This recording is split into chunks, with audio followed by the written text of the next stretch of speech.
중앙선거관리위원회, 줄여서 선관위라고 하죠. 이 선거를 도왔던 임직원들이 누군가에게 손해를 끼쳤을 때 이것을 배상해주는 배상책임보험에 가입을 하려 한답니다. 헌정 이래로 선관위가 배상책임보험에 가입하는 것은 첫 케이스라고 합니다. 이 가입하려는 대상자는 총선, 대선, 재보궐선거, 토탈 3번의 선거와 관련돼 있던 중앙선거관리위원회에서 임용한 공무원 및 기타 계약직 이런 모든 직원들을 포함한다고 합니다. 일각에서는 앞으로 이루어질 줄소송을 대비하여 미리 보험을 가입하는 것이 아닌가 하는 우려도 쏟아지고 있는데요. 이와 관련해서 이번 시간은 이 직업배상책임보험이 어떠한 위험을 대비하기 위한 보험이며 또 위험이 닥쳤을 시 얼마만큼을 보상해주는지에 관한 설명을 하는 시간을 가져보겠습니다.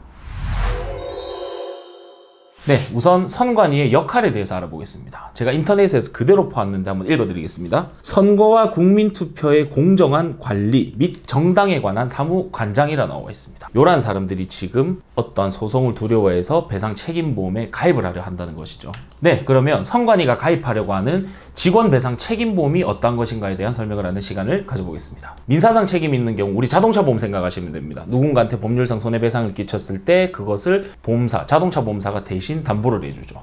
똑같습니다. 직원들이 어떤 소송에 휘말리거나 문제가 생겼을 때 누군가에게 돈을 물어줘야 되는 상황이 일어났을 때 한 건당 3천만 원, 1인당 최대 3번까지 가능하다고 하니까 총 9천만 원을 보상해주는 시스템이고요. 형사사고 같은 경우는 기소당하기 전 방어비용, 그러니까 변호사 선임비 같은 것이 있겠죠. 이 방어비용을 1천만 원을 우선 보상을 해주고 그 이후에는 재판 회부되고 1심 때 1천만 원, 2심 때 500만 원, 3심 때 500만 원을 추가로 보장해주는 그런 배상책임보험입니다.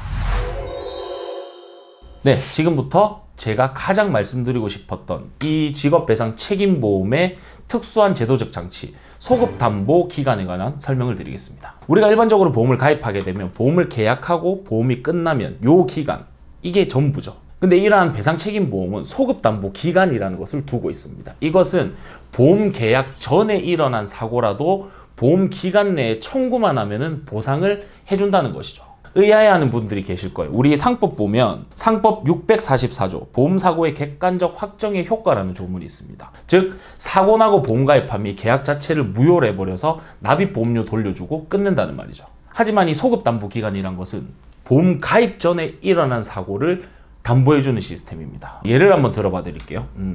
어떤 의사가 수술적 치료를 했습니다. 근데 이 환자가 한 5년 뒤에 부작용이 발생하고 문제가 생겨서 의사가 손해배상 책임을 진다고 가정을 해보겠습니다. 그러면 의사는 이러한 소급담보 기간이 없다 치면은 항상 보험가입해야 되고 또 이 보험가입을 하고 중간에 텀이 생겨버리면 그 순간에 일어나는 손해배상 책임은 의사가 사비로 전부 다 물어줘야 되는 것이죠. 그래서 전문인 배상책임보험, 의사, 변호사 이런 분들, 그런 분들이 가입하는 전문인 배상책임보험에는 소급담보 기간이라는 것을 두게 되는데 이번 선관위가 가입하려고 하는 이 직업배상책임보험의 소급담보 기간은 6년입니다. 이 6년 동안 혹시라도 우리가 뭔가 잘못을 해서 남한테 물어줘야 될 상황이 생기면은 이번에 가입한 이 보험에서 보상을 해주는 그런 시스템인 것이죠. 공정한 선거를 위해 존재하는 기관인 선거관리위원회가 자신들이 앞에 치렀던 선거와 관련해서 어떤 문제가 생겼을 때 이를 보상해주는 보험에 가입을 하려 한다. 어떻게 보면 심판 역할을 해야 되는 선관위가 페어플레이 정신이 너무 부족한 것이 아닌가 하는 개인적인 생각이 듭니다.